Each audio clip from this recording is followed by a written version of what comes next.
Барлықтарыңызға сәлем, менің каналыма қош келдіңіздер. Бүгін осындай қатпарлы пиязынан жасайтын боламыз. Өте дәмді болып шығады. Міндетті түрде жасап көруге кеңес беремін. Ыдысымызға жылы су, ашытқы, сұйық май барлығын салып араластырып, електен өткізілген ұнды салып, қамыр илейміз. Толық рецепті видеоның астында жазылған. Неге қамыр басында бір-біріне осылай бірікпей, бірақ илеу барысында бірігетін болады.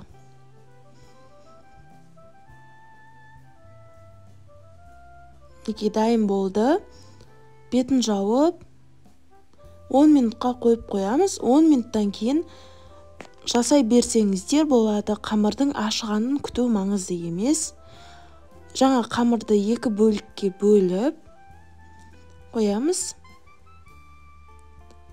Салмасына пияздарды турап шығамын. Сары майды газда ертіп аламыз.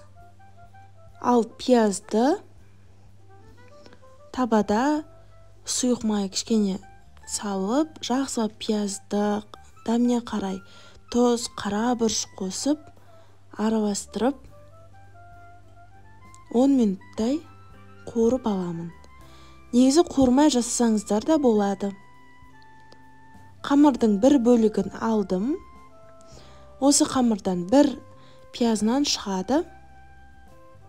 Жұқа етіп жайып аламыз.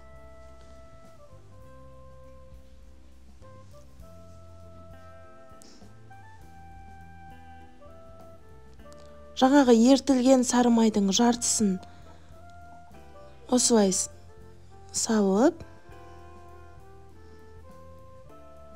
және салманың да, яғни пиязымыздың жартысын қойып шығамыз. Рулет сияқты екеуін ораймын. Бірінші бөлігі мінекей, енді екіншісін осылай жалғастырып, видеодағыдай жасайсыздар. Сол кезде жұқа әп-әдемі нан шығады.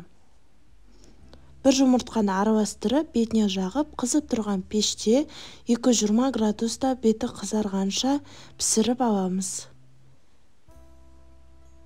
Енді әркімнің пеші әртүрлі. Толық піскенше қарап тұрамыз. Мінекей дайын болды, өте дәмді болып шығады. Міндетті түрде жасап көріңіздер. Осы жасағаннан, дастарханға қойғаннан жоқ болады. Өте дәмді.